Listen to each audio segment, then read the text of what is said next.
Start na guys. Hmm. So, sige, ma-start na lang kita sa first question ni. Later na lang ni ang sa how the Ford family chose Ford company. So, Ako, ang first question ako na tuloy ang first question. ang sa first question istoryahan ta tanan. Tapos kung sino ang nakabalog, siya na lang i-obra, no? So, ang first question is, how did the Ford family control and influence the firm? May idea ka mo? Based sa itong naubrahan nila. Yung kaso. So, ano, how did the Ford family control and influence the Ford? So, sa pagkaintindi ko, ang Ford may ara nga, ano, nga dual class stock structure.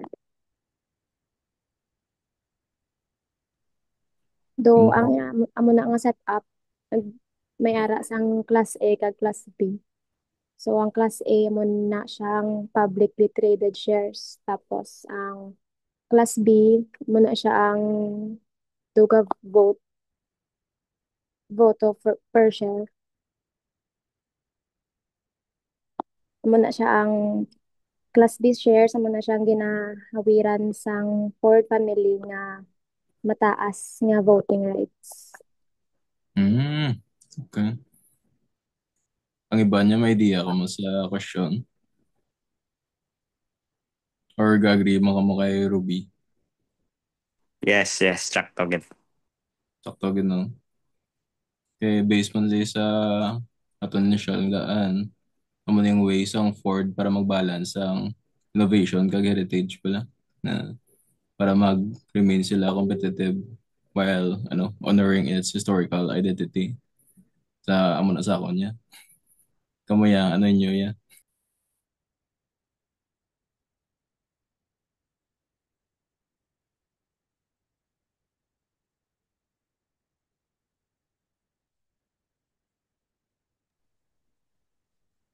Ano yun niyo guys opinion niya?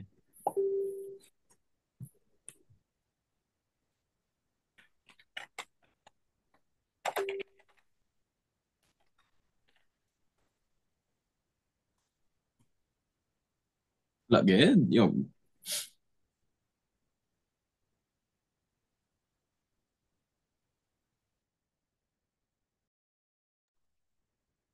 Biskan gamay lang ang equity percentage sang pamilya tungod sa ila high vote shares dako gyapon ang ila control sa mga major decisions sang kumpanya.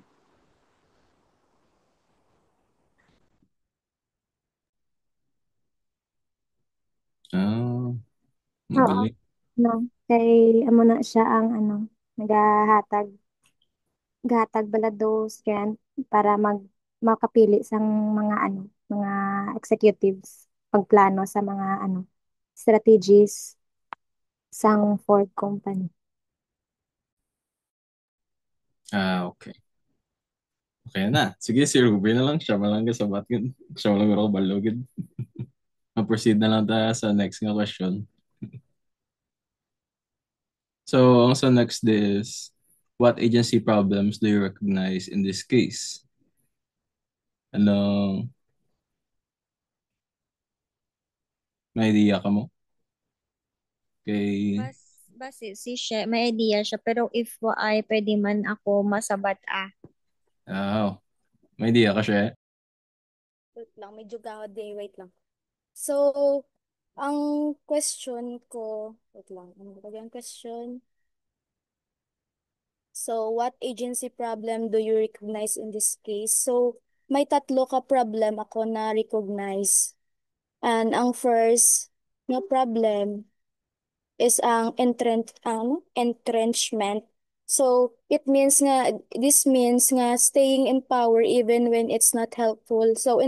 It means that the people in the power stay siya in control even when it's no longer good for the company. So in our case in the Ford Motor Company, ang Ford family has 40% sang voting power even though they own less than 2% of the company share. So this gives them the ability to control the big decision.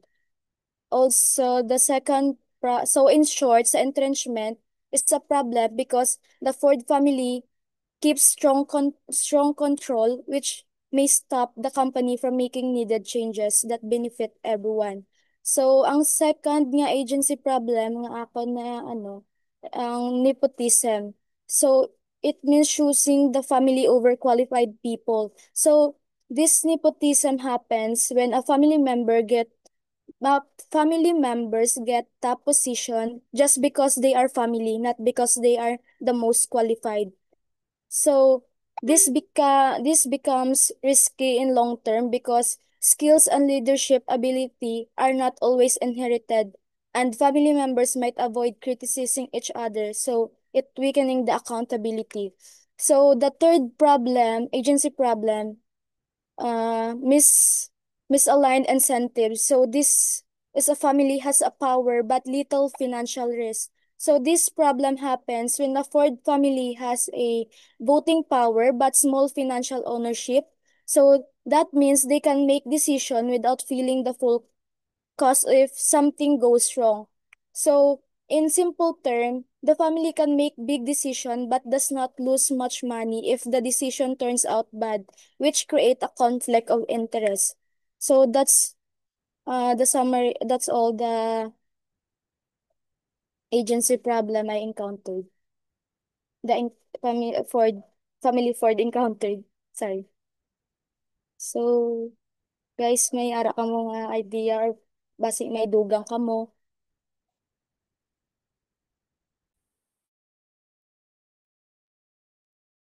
Hello. Kasi may idea pa ko mga iba niya, ano siya, pwede siya ma-apply sa question ba? Ha? Si Alea ka lang. Ano to? Hello, can I answer? Yes, Lay. Yes, sige.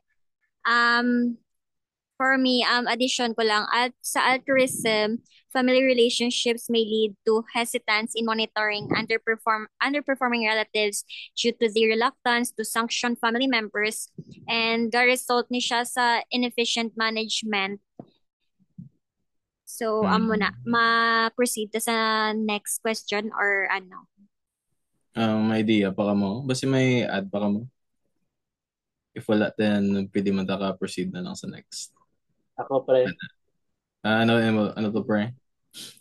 para sa akon ang cultural dysfunction sang Ford company tungod nga even sa present times nga ga-advance na ang mga salakyan, ang Ford ay ga-resist sila sa change wherein nga daw wala gid sila daw focus sa electric development despite sa mga effort nga ang US brand nga Tesla mas ga manufacture sila sa mga advanced nga salakyan wherein ang Ford is gastik gyapon sa uh, engines wherein gayus gid sang fuel on para sa akon. Though very stagnant sila, kumbaga, wala sila sabay sa uso na. Pero although advanced man nila technology sa salakyan, pero amo na gani ang mismo nga engine sa salakyan wala gid gyapon sila gano sa electric or mga hybrid lang. Kasi amo man na goal nila guro para daw amo na ila brand mo nga wise sila electric ya sa remain lang sila sa engine gid mismo. Okay, next So ang next question is, how would these various agency problems impact Ford's performance? Ano yung thoughts? Sino mo answer? Pwede. Ako. May ano ako sa since nabasahan ko ang sa case study and nag-refer ako sa sabat ni She, mahambal ko nga the agency problems dito sa Ford, they arise because the Ford family holds more voting power than their actual economic ownership. And this allows them to influence major decisions based on their family preferences and not what maximizes the firm value. And as a result of this, Ford may become slow to adapt to needed changes gaya sang ginhambal nyo when it comes to their ano to gani man sa ilang engine, reducing competitiveness and profitability over time, and weak broad oversight can also allow ineffective strategies and poor management performance to continue, harming operations. And minority shareholders may lose trust due to the risk of favoring family interest, which lowers investor confidence. And when this happens, or when this happened, investors perceive high governance risk and Ford faces a higher cost of capital. And this also limits its ability to fund innovation and large projects. Also, strong family control can also demotivate non-family executives, restrict their autonomy, and lower overall leadership quality. And moreover, cultural issues like nepotism, gaya ng ginhambal ni She, may further reduce productivity and employee morale. Although family involvement can offer stability and long-term commitment, performance suffers when family decisions consistently overrule professional, market-driven choices. Wala na siya. Pwede ka-add, gamay lang. Sure. Add lang. So, di ba, kay ang, siya, ang pinakadako nga shares is ang Ford Company. So, para sa akon, ang isa ka agency problem, siya, ang minor shareholders, nag-create man concern because of the possibility of expropriation risk, meaning the fear that decision may favor the family. Investor confidence may decrease and result in distrust towards the company's governance. So, bali, ang mga minor shareholders, madulaan na sila, sa Ford, Ghana. Kaya usually Ford family gid ang nagapamahala sa Ford business. Ako ang ma-add ko regarding sa agency problem. So, sa agency problem naman is the conflict of interest between the owners and shareholders. So, ang decision-making medyo gadua-dua, which means it leads to inefficient or din ang direction gid sa company na gusto nila, whether gusto nila mag-aim for profitability or ang ila foundation gid na roots na making the cars affordable and available to the public. So, agency problem could cause man sang slower innovation kay hesitant sila. Conflict sa shareholders kay medyo naga-problemado ng inside mismo sang Ford, ang company. So, weekend accountability man kay gaano man, basi kung sino may sala, gatudloan ay man sila. Kaya mo na.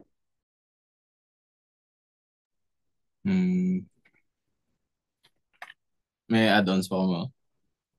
Very good siya. Damo mo ng balik mo. Okay naman. Okay, proceed na sa next. So, ang next is, what are the advantages and disadvantages of the Ford family's control? May makasabat. Wait, or mo nating lawag ko, bago lang. Di ba?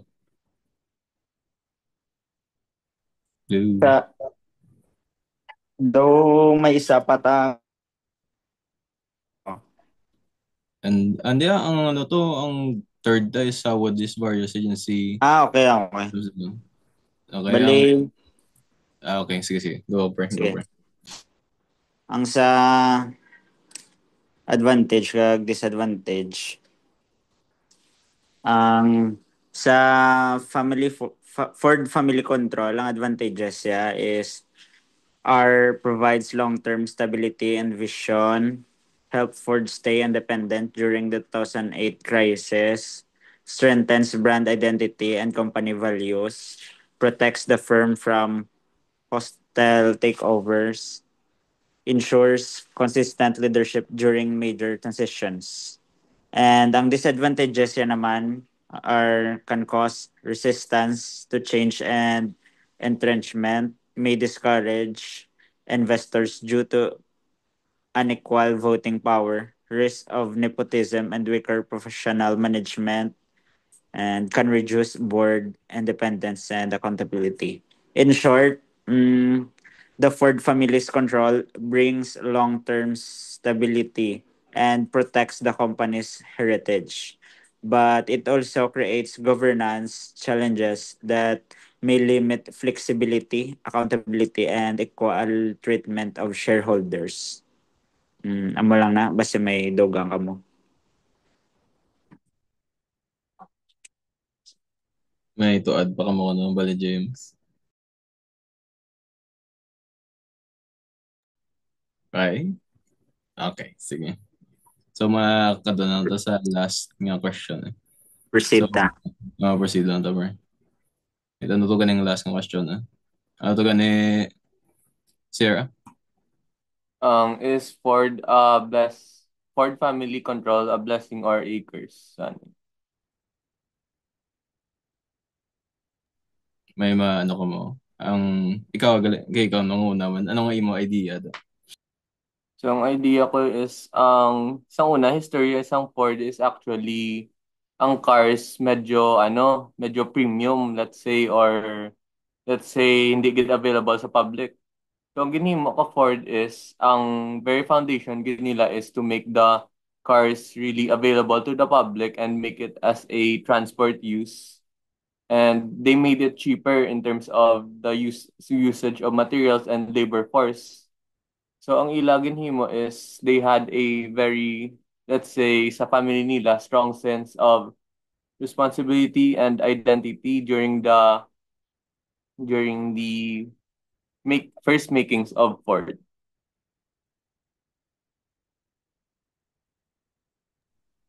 Any So, additions pa sa idea ni Sir? Like ano siya, blessing din man siya or ang curse ang Ford family ila control sa company gid mismo.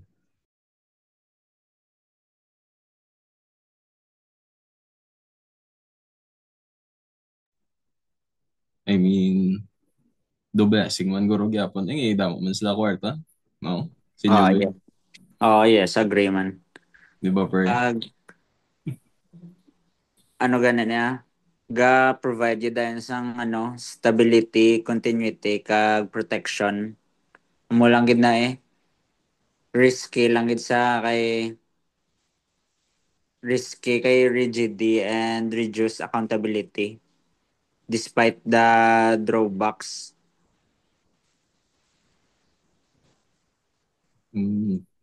Mayong idea mo, pre. Ah.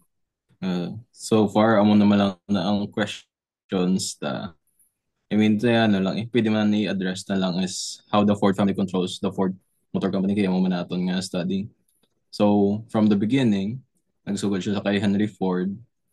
Tapos na actually do ka basic mo lang sa do ka pass down lang gid siya sa different family kung bata sang next do man, di ba? Do pasa-pasa lang gid promo lang gid na pro pang gid pang long term gid sa nga Okay, after napatay di si Henry Ford sa 1947, nagsilo na siya. may nagsalod naman. Sa 1956, doon siya, ang Ford Company yung public enemy siya, which further reduced the Ford family's direct ownership. Bali do, tamo na nag-intra nga nga iban bala. Iba naman. Do wala nila na-keep within sa Ford family. Do may iba na nga nga nag-intra. Kaya mo na subong sa 21st century, ang Ford family control has changed to fit modern corporate governance standards. Motong ginastoryan gina nga ang Class B kag Class A man to bilahang. So overall, subong si William Clay Ford Jr., siya na ang executive chairman, siya na ang play sa vital role in leading the company through major challenges like ang ila financial crisis ang 2008, which motong hambal this year man nga ni Fritz ang wala sila naghalin sa engine. Wala sila naghalin from engine to electric cars. Wala sila nag-innovate, kumbaga. May ideas, kamo or add-ons? Ako may ara ko sa may last question. Go lang, bro. Go lang, bro. Bali, para sa ako ng blessing ang Ford Family Control tungod sa ilang enduring nga legacy, especially sa well-known nila blang sports car which is ang Mustang hasta pila ka years na nga nag-agi or decades nag-stay gid yapon ng ila uh, engine nga amo na nga wherein damo gid gusto sang salakyan nga Mustang, especially sa mga sports car nga lovers or mga Hmm. car bodies gid nga mga tao blaw. Okay, iconic Well yun known ang gid ang Mustang iyang eh. Ford Mustang until now even nga dugay na siya exist. Hmm. Ate, okay. Mabase na lang to sa duda mo sa Batgi na. So, ang sa first to, sa how did the Ford family control influence in the firm? Ikaw to, Rob, no? Ikaw gima to damo, gid hambal. Oo. Hmm. Tapos sa next, ang what agency problems do you recognize in this case? Si Shen? Ata? No? Yes, ako. Okay. Sige, sa third yun, how would this virus agency problems impact Ford's performance? Though siya to ganit man. Si Lei yata. No, Lei na? Yes. Sa fourth question, what are the advantages and disadvantages of the Ford family's control? Akon. Okay. Akon daw. Damo, good. Thoughts per gravity research mo, ba? Mayo. Ang sa last tata do kay Sir Laban to mo. Pero do may man tong add-ons ni John Fritz to ang sa Ni last. Fritz sakto gid. Ah, sige amo na lang na ang i-divide na lang ang questions to based sa aton nga na research tapos maobra na lang sa aton din nga document. Mo malang na guys. Pwede na ta ka go let's. Thank you good sa time. Bye guys. Yeah. Thank you Guys. again. So, Thank Ang you. liyog lang Fritz ah, i-document na lang i-record. Ang recording gali send YouTube. ko lang. Then isend na lang i-upload na lang sa Canvas na yun. Sige, sige. Sige, Ah. sige. Thank you guys. Bye-bye.